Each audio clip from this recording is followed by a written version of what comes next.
lot of people feel like he has the best post-fight interview of all time. He gets brought up a lot whenever people ask about that. Excellent.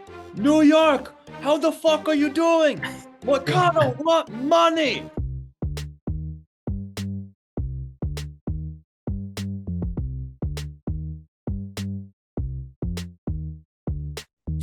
How you doing, fight fans? It's Timmy Shoes with Inside Fighting, and we have got fights on the docket. UFC Vegas 85 is about to kick off, which means another episode of Insider Betting. Joined once again by our editor-in-chief, Jesse Rowe. Jesse, how you doing, brother? Doing well. This is exciting because we're now officially in our post-pay-per-view, our first post-pay-per-view fight night to start off 2024. So I'm excited. We're in February, so now we're hot in the swing of things. We're officially launching ourselves into the UFC fight season, so I'm excited. All right, we're going to be looking at a couple fights. The first fight, my friend Randy Brown, he is fighting Muslim Salikhov. I know everyone probably hears that name, Muslim Salikhov. They're like, oh no, an Arab first name with a Russian last name. This guy is going to wrestle to death, but that is not the case here. Muslim Salikhov is a striker through and through. He's a Sanda guy, Wushu Sanda, that Chinese kickboxing, which is the same school of kickboxing that Izzy Adesanya comes from. So I'm really excited for this fight. I think everyone knows what my pick's going to be. Jesse, give us your thoughts. Yeah. What are the odds? Do we have the odds here? Oh, yeah. I'm sorry. The odds are Randy Brown is a plus 5 million. No, I'm just playing. Randy Brown is a minus 278 and Muslim Salikhov is a plus 225. So, my boy is a heavy favorite. My first reaction is to say that this is a high value underdog with a guy named Muslim Salikhov. You all know how I feel about guys with that name, that I will mortgage my family's future by betting on them because of how I just feel like it's like it's one of those things, like, you might not win every time, but if you bet every time on a guy whose last name ends with OV, like a Salikov or an Imavov, teaser, odds are you're gonna win, right? Like, you may not win 100% of the time, but you might win 60% of the time, and so it's profitable long term. I'm not taking that approach in this fight because this is a standing fight, and like, he's not a grappler. Salikov is not a grappler, and I think Randy Brown is really good on his feet, and I like the matchup. I think he's a favorite for a reason.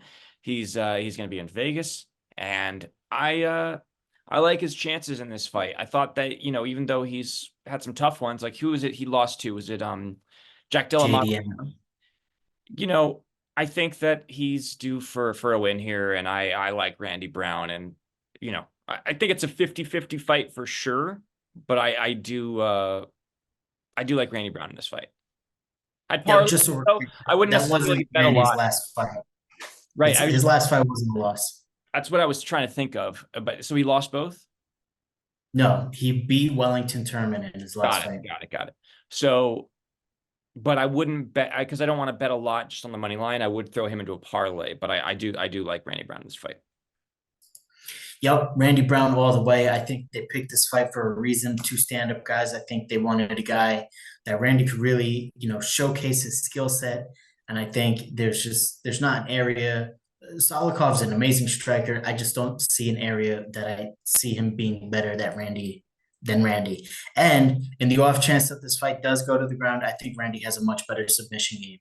So if Salikov tries to mix it up and go for a double leg, he can easily find himself in a triangle, or, Randy has submissions from every position. That's probably why the odds are like that, because he has the submission advantage, even though it might be a stand-up fight, that he has that edge on the ground. So that's why the odds reflect it in that way. So put the house on my man Randy. He is locked. The house. Heard it here first. Okay. And moving right along, another guy, one of the first guys I interviewed for Inside Fighting on the streets of Rio de Janeiro was Renato Moicano. He is fighting Drew Dober in the main event, and wow, this is an amazing co-main event, because these are two guys who go out to get finishes. These guys are trying to get finished, or they're trying to finish you. So pause.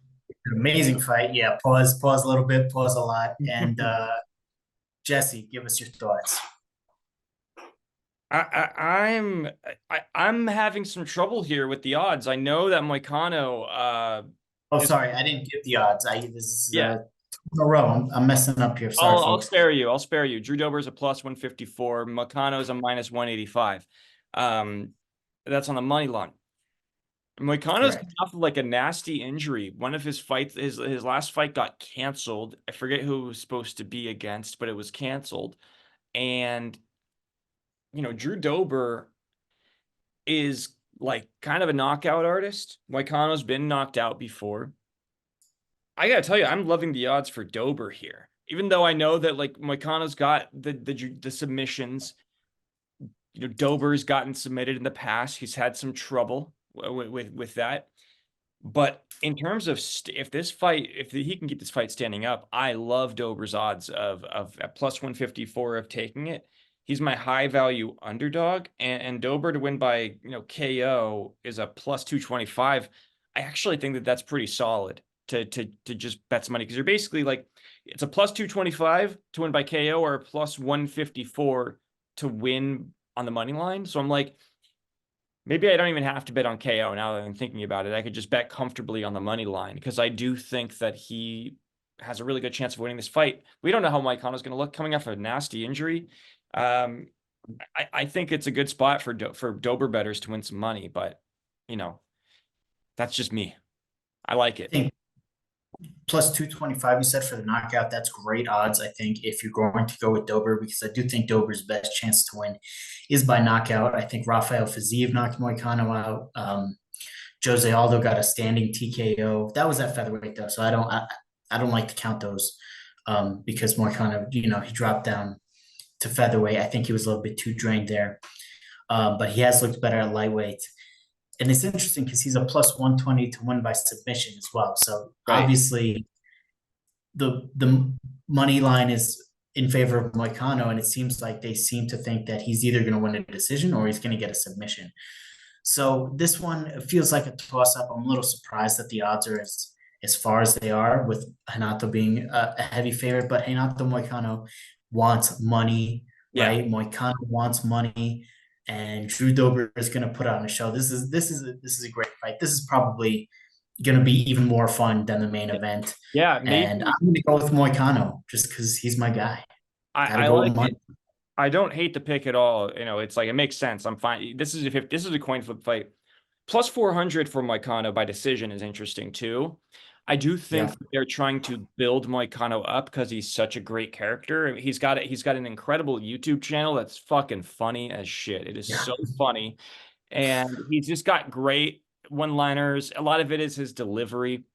His A lot of people feel like he has the best post-fight interview of all time. He gets brought up a lot whenever people ask about that. excellent. New York, how the fuck are you doing? Moicano, what money? One of the best post-fight interviews. It's awesome. Let's fucking go. Just so funny. And it's And yeah, his YouTube channel is a lot like that too. go watch his YouTube channel. It's very, very funny. So I do think the UFC wants to build him up a little bit. I do think that there's some value in him getting some big fights in the future. So plus 400 of decision is interesting too. But I like Dober. I think that he's one of those guys that if he can figure out his ground game a little bit, he can just go on a fucking tear. Did you see the memes going around? I'll send you them so we can show Of his old of photo versus a new one. his Yeah, I did. transformation. Yeah, How he became the chin, right. The the Chad. chin guy. Yeah, he became a Chad. You Like know a what he did? Joe Rogan, we used to talk about those like jaws size things that you chew on. oh I yeah, yeah, think yeah. Drew Dober got that thing. He's like, this will make me really hard to knock out. And he just did that for hours. And now his chin is just like No, Greek god status I know. chin. Yep. All right, moving on to the last fight, the main event. This is the fight that they put it on. Nassourdine Imavov is fighting Roman Dolidze in the main event. This is going to be, pretty big stakes for these guys at middleweight. Now that middleweight's kind of wide open, these are two guys who have, been in and out of the top of that division for a while now. They're just waiting to get their chance, right? So Roman is coming off of a loss against Marvin Vettori. That was a while ago. That was almost a year ago. So he's Yeah. been out. I think he was fighting an injury, if I'm not mistaken.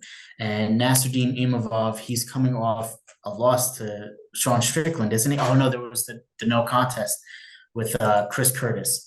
So Oh Nassourdine yeah, Imavov, yeah, he had that weird fight with Chris Curtis, but before that, he lost to Sean Strickland. So these are two guys who can find themselves in the title mix at 185. If they win, this is they have to win this fight basically if they want to be in those title talks. So Roman Dolidze, he's obviously an amazing grappling guy, but he's also got power in his hands. It's weird. He's known more for his grappling, even though he has a lot more knockouts. And Nassourdine Imavov, he has that sort of smothering wrestling style. So, Jesse, give us your thoughts. yeah. I mean, this is a very good fight. It really is. I'm not all that, I hate saying it just because these are like guys that are kind of like boring personalities. That it's not the most like exciting middleweight headliner fight. It's gonna be a good fight. This is a very competitive fight. It's reflected. So I'm looking at DraftKings right now, and it's reflected in the amount of bets placed. 51% of bets placed Wow. are on Nassourdine Imavov, whereas 49% of the bets placed are on Roman Dolidze. Hold Dolidze, on. I did it 3 times in a row. The betting odds, Roman Dolidze, he's a plus 142 right. underdog, and Imavov is a minus 170 favorite. Just to So, get that. because of that, I am tempted to bet on the underdog just simply because this is such a coin flip fight.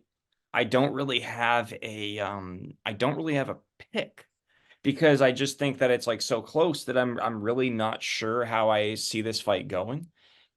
Um, and I think that I'm comfortable taking the plus 142 on Deleeds. However, I think Imavov, I thought Deleeds did very well against Marvin Vittoria, by the way. He could have easily won that fight on some scorecards. I think it was pretty close.